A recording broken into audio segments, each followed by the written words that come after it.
Pada bagian keempat, kita akan melihat bagaimana kita melakukan evaluasi menggunakan usability inspection atau usability evaluations.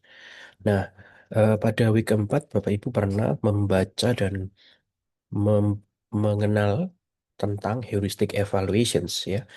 Menurut Norman Nixon ada 10 aturan ya, 10 rekomendasi untuk usability terkait heuristic evaluation. Yang pertama adalah visibility of system status, match between system and real world, user control, consistency, error prevention, recognition rather than recall, flexibility, aesthetic, help user recognize, help and documentations.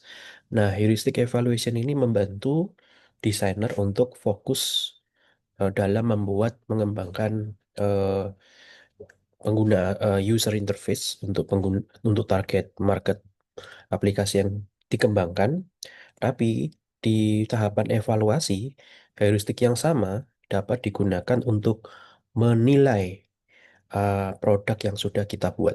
Oke.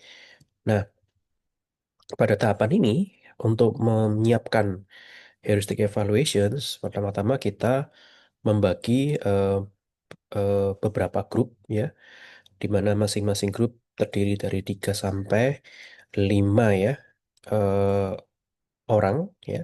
Dan setiap eh, expert ya yang menilai ini akan secara independen mengevaluasi tampilan yang sama, mengevaluasi UI yang sama. Oke.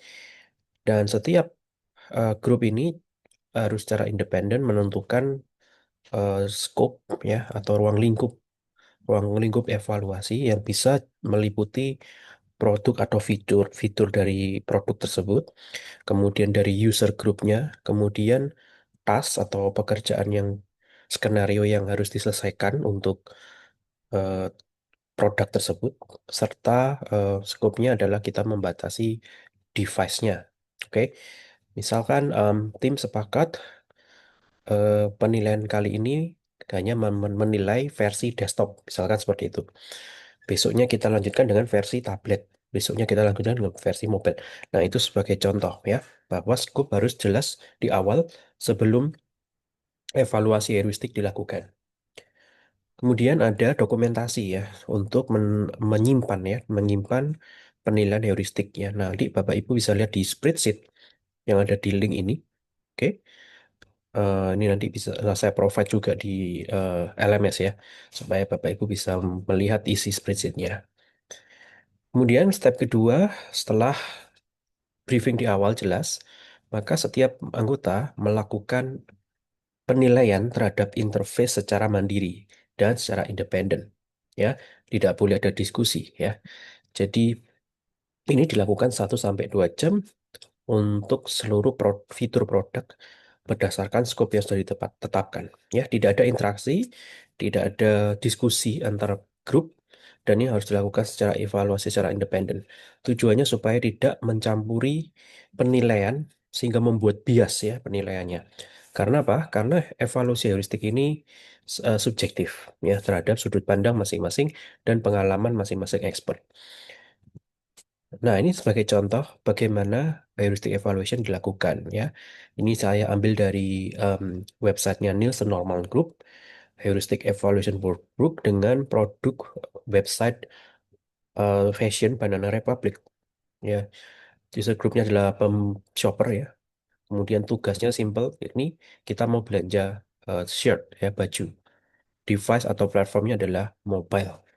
Nah, kemudian yang dilakukan oleh evaluator adalah eh, stick pada tasnya dia, yakni mau beli baju secara online. Nah, di websitenya Banana Republic didokumentasikan dengan lengkap step-step yang evaluator lakukan untuk melakukan pembelian baju secara online. Ya, mulai dari mengklik apa ini namanya menu hamburger icon, kemudian memilih kategori, ya, memilih kategori, subkategori, kemudian melakukan browsing pilihan bajunya, kemudian mengklik satu pilihan yang kemudian nanti berujung pada check out baju tersebut. Oke. Jadi pada tahapan ini, evaluator melihat dengan jeli dan mencatat apakah ada pelanggaran terhadap 10 heuristik yang sudah dijelaskan sebelumnya. Oke, dan dokumentasinya harus jelas. Nah, ini sebagai contoh saja, misalkan evaluator menemukan bahwa ada isu teks yang overlap dengan produk image ya. Jadi bisa dilihat di sini ada teks yang susah terbaca karena warna teks dan warna backgroundnya tidak kontras. Nah, si evaluator menuliskan di dalam laporannya terdapat suatu isu, ya suatu isu terkait heuristik. Oke, jadi aesthetic and minimalist design interface should not contain information that is irrelevant or rarely needed.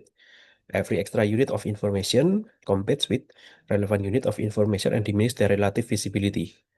Ya, is the visual design and content focus on the essentials?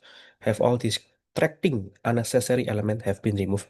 Jadi semua tampilan harus punya maksud, punya arti, dan secara relatif dapat terlihat, ya, terlihat dengan baik. Nah, evaluator menuliskan isunya, dan tentu saja evaluator juga memberikan rekomendasi atau saran. Oke, nah, namun tidak semua temuan-temuan atau pelanggaran heuristik itu perlu diakomodasi, ya. Jadi em, tidak semua temuan itu perlu diadres. Kenapa?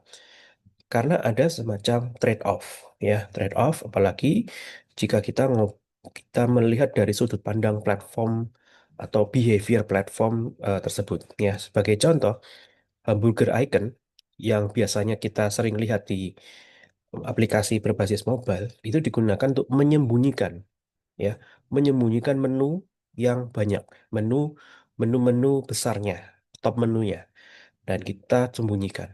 Alasannya kenapa? Karena jika menu-menu besar ini kita proyeksikan, kita gambar ke layar secara langsung, maka terjadi eh, ke kebingungan dan terlalu padat informasinya. Kenapa? Karena layar smartphone kecil, tidak sebesar layar tablet atau layar desktop. Itulah mengapa kita menggunakan hamburger icon yang secara langsung melanggar heuristik nomor 6. Ya, heuristik nomor 6, recognition rather than recall. Jadi hamburger icon ini kurang dikenal gitu ya. Bentuknya kayak strip-strip seperti list begitu ya. Dan itu bisa menimbulkan kebingungan. Namun kenapa tetap dipakai? Ya, karena ini adalah suatu trade-off. Ya, suatu trade-off karena keterbatasan layar kecil pada mobile phone. Sehingga kita perlu menyembunyikan bagian-bagian yang eh, yang penting ya, karena kita ingin mengakomodasi informasi lain yang lebih sesuai dengan tujuan user di halaman tersebut. Oke, nah,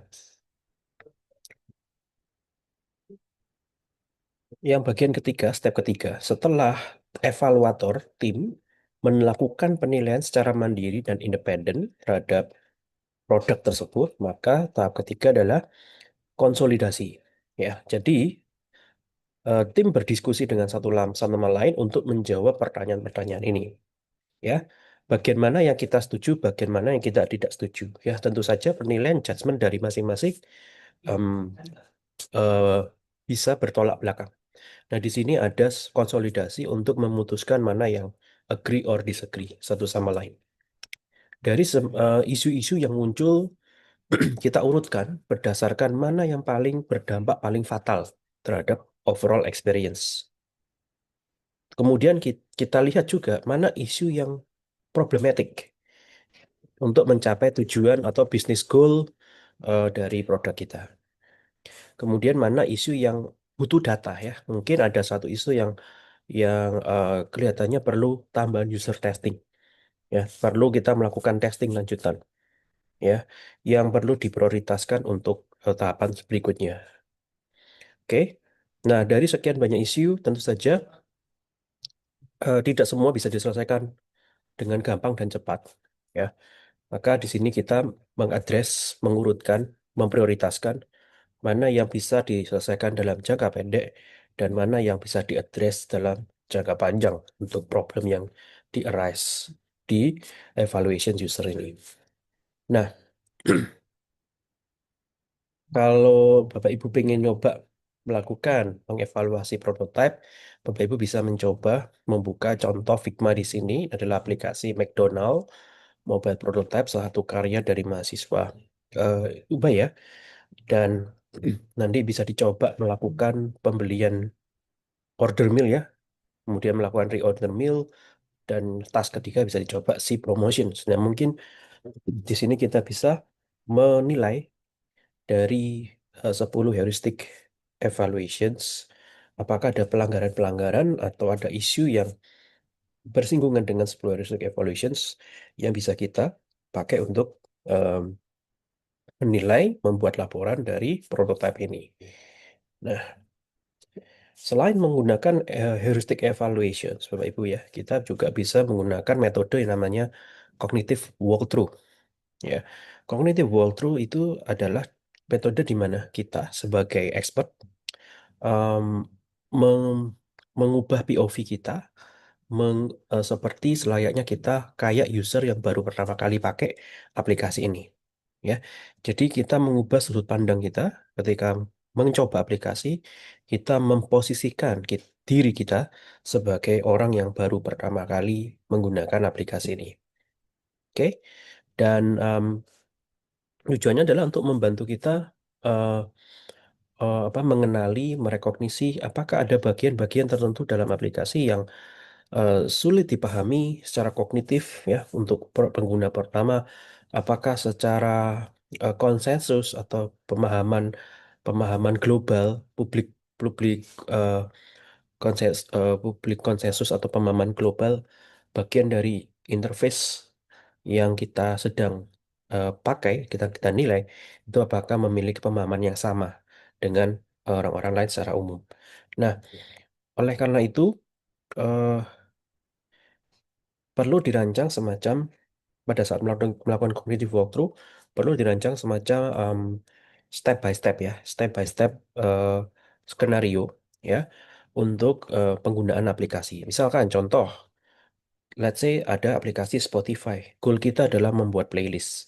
Maka kita bikin step by step, langkah demi langkah, walkthrough istilahnya untuk membuat playlist. Satu, open Spotify web player. Dua, sign into your account. Tiga, akses library. Empat, klik new playlist button. Lima, give playlist a name. Enam, klik create button. Nah, um, dari masing-masing step ini, maka si evaluator ya harus tetap mempertanyakan, melihat, dan mengevaluasi apa kesulitan dan apa yang bisa raise issue jika POV kita sebagai new user. Oke, sebagai contoh, open Spotify web player, isu yang diangkat apa? Loading, loading webnya bagaimana? Oke, kemudian kedua, sign into your account. Nah, isu yang mungkin diangkat adalah apakah mudah menemukan cara untuk sign in? Ya, apakah sign in tombolnya itu terlihat dengan jelas ya? Dan apakah peletakan sign in itu mengikuti secara konsisten untuk aplikasi lainnya sejenis? Ya, step ketiga adalah access library sections. Apakah cukup mudah mengakses library kita? Ya, seperti itu. Maka em, history library kita tersimpan ya dengan baik. Ya, seperti itu.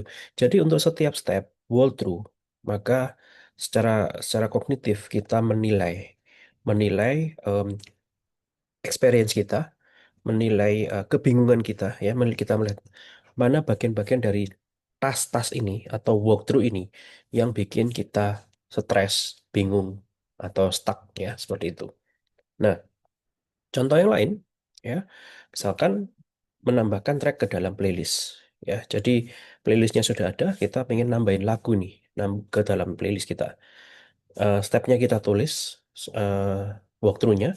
Klik search icon, enter track name, klik track step, find tracks in result, hover over track, klik triple dot, klik add to playlist, dan select playlist. Nah, sekali lagi, untuk setiap tahapan, kita harus mendokumentasikan pengalaman kita.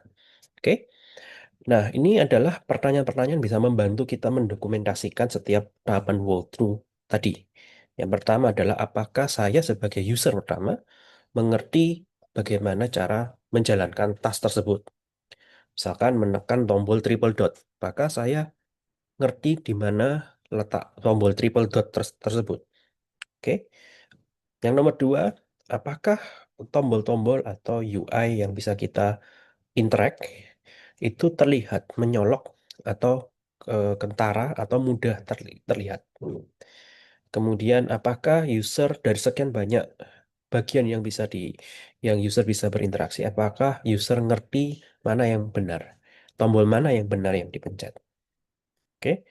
Kemudian setelah kita melakukan aksi ya di UI tersebut, apakah ada semacam feedback yang menandakan bahwa saya sudah selesai menyelesaikan task tersebut. Oke, jadi ini adalah empat basic questions yang harus selalu kita ajukan, kita tanya ke diri sendiri ketika kita mulai step by step melakukan walkthrough dari step-step yang tadi, tas yang tadi. Nah, Bapak Ibu bisa melihat contoh cognitive walkthrough template. Silakan nanti dibuka di LMS supaya Bapak Ibu bisa melihat pemahaman yang lebih lengkap tentang cognitive walkthrough. Sebagai penutup, Bapak Ibu ya, usability testing itu bisa dilakukan secara terkontrol di dalam lab atau natural tanpa lab. Oke.